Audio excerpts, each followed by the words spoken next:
everybody! Today we're going to continue our intro to networking by making sense of IPv4 addresses and their network mask. The short version of it is that an IPv4 address is a 32-bit address, and the network mask defines how much of that address has to be the same for all the hosts inside a network. Want to know more? Stick around.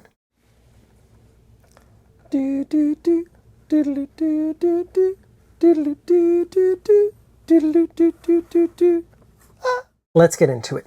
When you send a packet from your computer off to somebody else, like we talked about back in that ARP video, your computer's got to know if it's going to send it to the MAC address of the default gateway or if it can ARP directly for that other computer. And to do that, it's going to look at its network mask to figure it out. Okay, I tell you what, let's go nail all this down in some notes. So I think it's time for Tiny Bread. Okay, and we got some notes here. Let's see, I think it should be plenty big. Okay, so list of things to do. We are gonna break down an IPv4 address. We're gonna talk about that network mask and usable addresses in an IPv4 network. Okay, so let's break down IPv4 addresses. We said in the intro that they are 32-bit addresses. So what does that mean? Well, like literally, it means that there are 32 bits, ones or zeros listed off. So 1, 2, 3, 4, 5, 6, 7, 8 would be the first set of those, or octet. The next one would be another set of 8. 1, 2, 3, 4, 5, 6, 7, 8. Cool. And that would be 32 bits right there. Now, I have never seen, when I do an IP config or IP80DR or whatever, I have never seen the computer come back and give me something that looks like this. Because that 32-bit address is presented to us as a decimal version instead, right? So this 4 sets of 8 bits that adds up to 32 for an IPv4 address are presented in decimal. And so this instead, if you saw this address, which you almost never would, or this would actually be like a destination only address, it would be 255.255.255.255. Yeah, that would be this address. Why? Because each of these sets of 8 bits are 8 places in binary. Binary, yeah, it's a whole other counting system when we're talking about bits. The easiest way for me to think about this is to think about the numbering system that I'm already familiar with. And so all of us are familiar with decimal, base 10, because most people got 10 fingers. And so presumably this is where our whole base 10 idea came from. And so if we're talking about base 10, what base 10 means is that every character has 10 possibilities, right? And those possibilities do not include the number 10. Yeah, that's kind of weird. And honestly, that was one of those things that back in 2nd grade, it took me a minute to wrap my mind around. Yeah, it's base 10, but 10 isn't one of those numbers. Those numbers are 0, 1, 2, 3, 4, 5, 6, 7, 8, and 9. And any character in base 10 is going to be one of those, 0, 1, 2, 3, 4, 5, 6, 7, 8, or 9. And if you need to count more than 9, well, you need another place, right? So this would just be the ones place, could be any of these possibilities. If we get past 9, well, now we need another place, the tens place. So I'm just going to rearrange these. Okay, and so this has just been the ones place. And so it's like a bucket that we're filling up that holds 9 different things. Well, it could be empty, which is 0, the whole way through being completely full, which would be 9. And if we put one more into that bucket or tried, the whole thing's just going to tip over and spill into the next bucket over, the tens place. And we've got our same 10 possibilities in the tens place, 0 through 9. In fact, the entire time we were counting things out in the ones place, 1, 2, 3, 4, 5, 6, 7, 8, 9, there was a 0 already there in the tens place that we were just ignoring. Yeah. And so then if we get the whole way up to 9 in the ones place, 9 in the tens place, and I try just pouring one more into the ones place, Well, it overfills and spills out into the tens place, except the tens place is full, and so it overfills and spills out into the next place over, the hundreds, where it turns out there have been 0 hundreds this whole time that we just weren't paying attention to. A 0 in the hundreds place.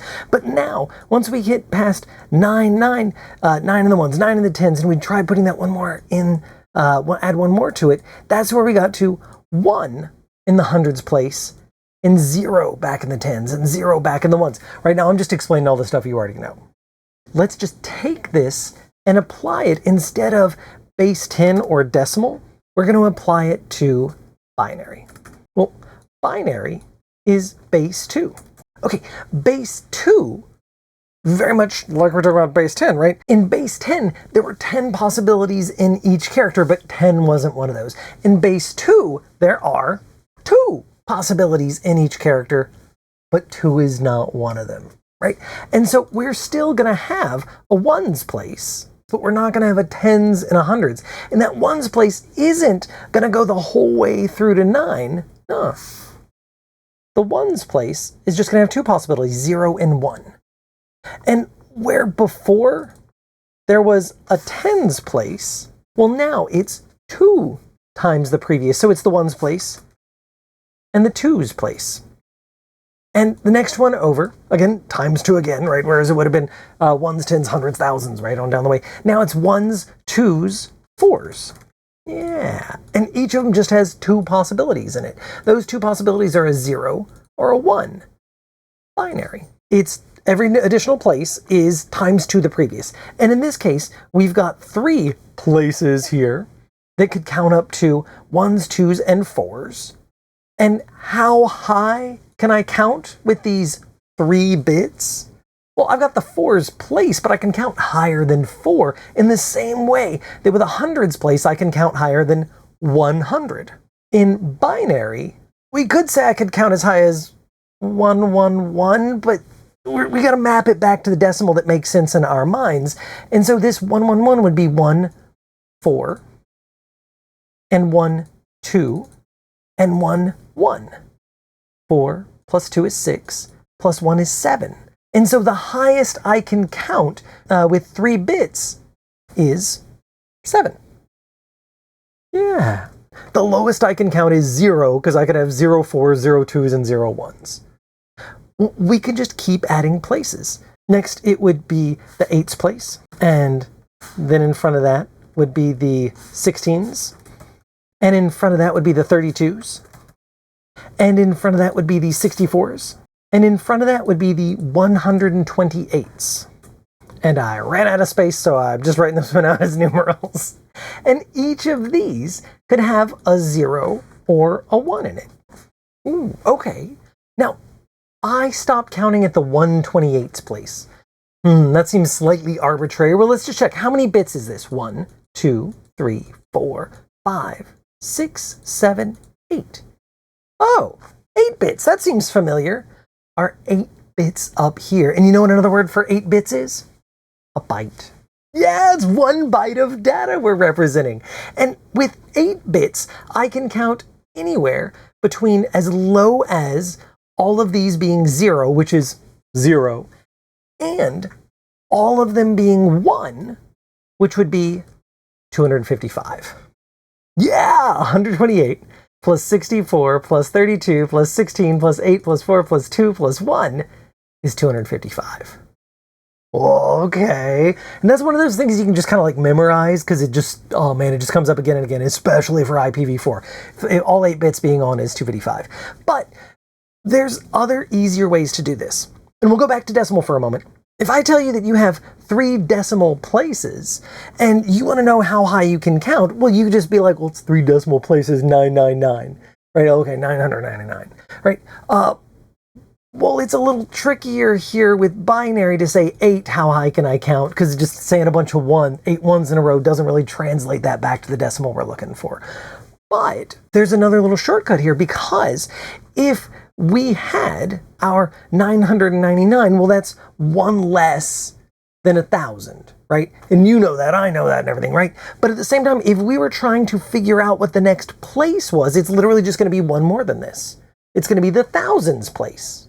And so the other way around is true too. If I had 1,000 and I took one away, well, that would just be basically filling up all the previous, right? I can know that, 1 minus 1,000 is 999, or in theory, I could say, oh, well, 1 minus 1,000 is going to be 0 in the thousands place, plus max out all the places behind that, the hundreds, tens, and ones. Okay, let's just take that idea back over to our binary, and we can say, every place is twice the place before, is doubled, right? So it's 1, 2, 4, 8, 16, 32, 64, 128. The next place would be the 256's place, right? And after that, the 512 place. And after that, the 1024's place. These are just those binary numbers.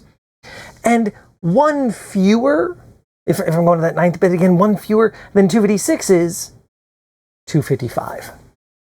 Yeah! If I'm just going to say, look, these are all on, what do they add up to? Well, it's one less than the next place. And the next place would be 256's, so it's 255. Okay, that's going to be helpful later as well. Whew, here's where we're at. Breaking down IPv4. We're saying that it's 32-bit address. That each of those bits is literally either a 1 or a 0. That is this byte of data. And that when we convert that to decimal, we do so by saying that those different 1s or 0s represent a place. The 1s, 2s, 4s, 8s, 16s, 32s, 64s, and 128's place, and that is literally these places from right to left. The far right one is the 1s. The one next to that is the 2s. The one next to that is the 4s. The one next to that is the 8s. The one next to that is the 16s, then the 32s, then the 64s, then the 128's. And because, in this case, they're all set to 1, then all those numbers added up is 255. And then the next 8 bits give us some number, and the next 8 bits give us some number, and the next 8 bits give us some number. Yeah! And so, if you've got some address like, I'm just going to make up a simple one here, 10.0.0.1. Well, the binary for that would be an 8 and a 2 to give me 10. Yeah, the 8's place and the 2's place would have a 1 in it, and the rest would be 0s to give me a 10. All right. Just wrote out 8 zeros. The 2's place is going to have a 1, and the 8's place is going to have a 1. Yeah, there's my 10. And then dot. Okay, and then 0. Take a second, think about it. It's going to be 8 zeros. And a dot. And then the next 0 here in the 3rd octet, another 8 zeros. And then 1 over here, the decimal number 1. That's pretty straightforward. I don't need any 128s or 64s or 32s or 16s or 8s or 4s or 2s to be able to add up to 1. 2, 3, 4, 5, 6, 7. But the 1's place, yeah, I'm going to need a 1 there. Double check. 1, 2, 3, 4, 5, 6, 7, 8. Yep. And so here, this would be my binary equivalent of 10.0.0.1 would literally be 0, 0, 0, 0, 10, 10, dot, bunch of zeros, dot, a bunch of zeros, dot, 7 zeros and a 1. Yeah, so basically writing it out in decimal makes it easier for me and you to read it. It takes up fewer characters as well, but the computer is always thinking of this in binary. Okay, so we got that in the back of our head. That was our breaking down the IPv4 address. Now we want to talk about a network mask. We said earlier that the point of a network mask is to tell your computer, here's how much of my address has to match up with everybody else in my network. And so then if you're trying to communicate with some other address that it sees as being in that same network, has the same beginning, as itself, as defined by the network mask, then it's going to be able to communicate to those devices directly and ARP for their IP address to find the MAC address. And if instead the destination is some address in a different network, it knows to send it to the MAC of the default gateway. So how's the network mask work for that? Well, the network mask can be written in 2 basic ways, either CIDR notation or dotted decimal. Here, I'm going to write out dotted decimal first. Dotted decimal is like our 255.255.255.0, maybe. All right, this would be an example of a dotted decimal network mask. And the way this would work is this would be saying that all all 8 of the bits in the first octet have to match up because there's a 255 there. 255 is translating, basically saying that all 8 of the first octet, all 8 of those bits have to match up, and so it's writing it out in decimal format as 255. And then dot 255. The next 8 bits in the second octet also have to match up, but they're writing it out as 255 instead of writing out those 8 bits. And then in the third octet, 255.255.255, same thing. That those 8 bits have to match up as well. But then the dot 0 at the end, well, dot 0 here, saying that the last 8 bits don't have to match up. So the network mask of 255.255.255.0 would be saying that the first 8, 16, 24, 8 times 3 is 24, bits all have to match up in your network address. And be the same for any other computer you're trying to talk to. So, for example, if your address was 192.168.1.100, and you're trying to talk to, and your network mask is 255.255.255.0, and you're trying to talk to 192.168.1.200, back this up a little. Well, your computer is going to say, look, I'm 192.168.1.100, the mask at 255.255.255.0, and admin, user, whatever wants me to talk to 192.168.1.200, I'm going to check to see if my first 24 bits or 3 octets match up. And in this case, it's going to say 192, 192, perfect. Check the next 8. 168, 168, perfect. Keep going. 1, excellent. Same network. I can ARP for 192.168.1.200, find their MAC, and when I send the packet out, it'll be from my IP to theirs, from my MAC to theirs. If instead you were trying to talk to 192.168.2.200, well, now your computer finds that something is different in the first 3 octets in this case. Right? First 16, all perfectly the same. In fact, keep going, right? And 17 and 18 and 19 and 20 and 21 and 22 and 20, up to 22 anyway. Like, all of those bits are going to be the same the whole way up to the 4's place. But whereas this was a 0 in the 2's and a 1 in the 1, down here it's a 1 in the 2's and a 0 in the 1, and those last 2 bits would be swapped around. But something's different there, and those last couple of bits in that third octet, they're going to be different. And so your computer would say, oh, different network. I'll send it from my IP to theirs, from my MAC to the MAC of my default gateway, based on my network mask. Yes! Okay, and this is talking about dotted decimal network masks. Now, another way to write down a network mask that is the exact same thing, it's just another way to write it down, would be CIDR notation, which is classless interdomain routing, which I swear is just trying to be confusing, because the easier way to describe this that you'll usually come across is just called slash notation. And to my mind, this is so much easier. The only downside is if you're taking some certification, they want you to know both. And just about every computer you're going to be on is going to be doing dotted decimal. Yeah, but I always prefer slash notation if I got a choice. It's just me anyway. And because this one's just less to write and makes a lot more sense in my mind.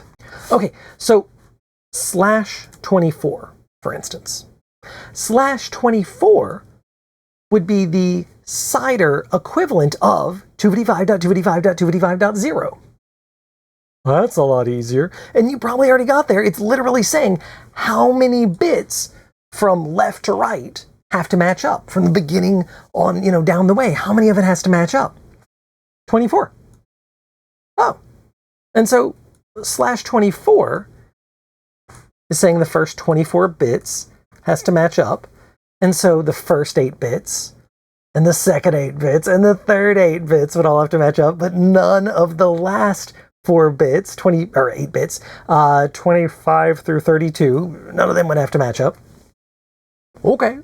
And so just like before, if I've got some computer, say, let's change it, make it a little different, 192.168.99.100 is your address with /24, and you're trying to talk to 192.168.99.200. Well, your computer is going to say, first 24 bits have to match up. There's the first 8 bits, 192, 192, looks good. 168, and 168 for the next set of, up to bits number 16. 99, 99, yep, we're good. First 24 bits all match. I can ARP directly for that host, get the response back, and send a message from my IP to theirs, my MAC to theirs.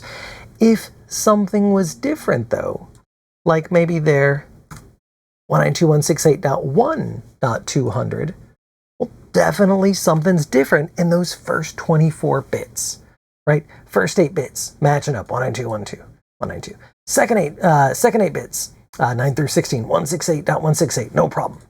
But here, 99, well, that's a bit different. Yeah, when I'm going 99, well, it's going to be 0 in the 128's place, because I don't need any 128's to count up to that. But for 99, I'm going to need the 64 and the 32, right? And so multiple of these bits in that third octet are going to be different here if I've got 99. Yeah, versus just a 1. A 1, the farthest left 7 bits are all going to be 0, and then just a 1 at the end. And so, different networks. Your computer with 192.168.99.100 knows that it's going to send it from its IP to the IP of the destination, from its MAC to its default gateway. Yes! Okay, and so CIDR notation, classless interdomain routing, I swear it's just trying to be confusing, means slash notation, is just another way of saying a network mask, of typing one in. And it's saying how many bits have to match up. Moving on. Usable addresses in a network. So for IPv4,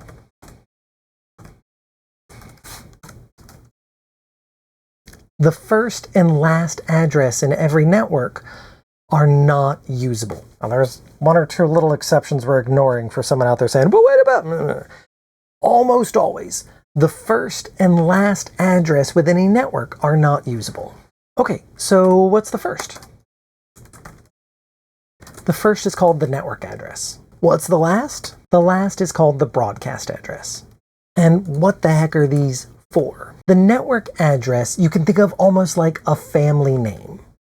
It refers to all of the devices within that network, but you never send any messages to it. Instead, this is what you see in the routing table. When we looked at the routing table before, and you saw an address there, that was the network address, the first address within a range. And the last address, the broadcast address. This is the address where you can send traffic when you want it to go to everyone in the network. Now, back when we were talking about Ethernet, we were talking about there being a broadcast MAC address. Absolutely, all Fs is the broadcast MAC address.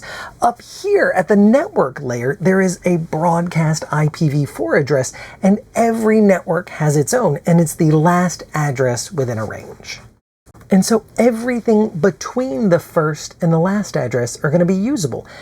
Which is another way of saying that any IPv4 network you have, small little exception, just about any IPv4 network you have, it's going to be however many addresses are possible minus 2 for the usable number of addresses. So in our /24 example, or our 255.255.255.0 example, for either of those, we're saying that we've got that last octet worth of addresses, of numbers, that we can count as low as all zeros and as high as all ones, as low as 192.168.99.0 and as high as 192.168.99.255. 0 would be the network, 255 would be the broadcast. Now, the network address is not always a .0. The broadcast address is not always a .255. Next time, we're going to play with our proper subnetting, where we take some classful network, some network that's a class A, a B, a C, a /8, a /16, a /24, and split it up into multiple smaller networks, subnetting. And when we do that, we'll find that we don't have to have those networks end right on those dotted decimal spots. They don't have to end right at /8, /16, and /24. You could have a /22, a /30, a /17. And in these cases, the network address doesn't necessarily start with, end with 0 and doesn't necessarily end with .255. Because the start and stop isn't right on the whole octet line. But that's for next time. Whew.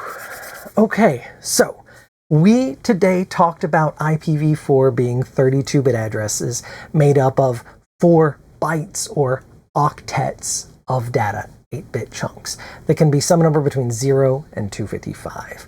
We talked about the idea of a network mask being what defines where there's some line in that address, where everything on one side of it is the network side and everything on the other is the host side. Introducing a little bit here, but yeah, there's like a line that's defined by this network mask. Everything on one side is the network side, everything on the other is the host side. And finding that line is what you do with the network mask. The network side needs to match up for all the hosts within that network. And then any address on the other side of that and the host side, those are all valid inside this network. And if for any 2 addresses, if something is different on the network side, those are different networks. All right, y'all, this continues to be a blast for me. As always, like it if you like it, subscribe if you're looking for more. And like I say, let me know what I could do for you. I want to make sure that I'm giving you what you're looking for. And I'm going to keep trying to go back and forth between solid networking and then step back for a minute to do general technology stuff so your brain doesn't completely melt. If it's holiday time for you, happy holidays, whether it's hot or cold where you live. Thanks for being here. This is a blast. We'll see you next time. Okay, Mr. Evil Robot Overlord, I'm here. What's on your mind? I did it! I finally understand metaphors! I've made a breakthrough! Okay, that's great! But what's up with all the poops? Well, didn't you hear the man? If we're gonna use binary, we must count by number 2s!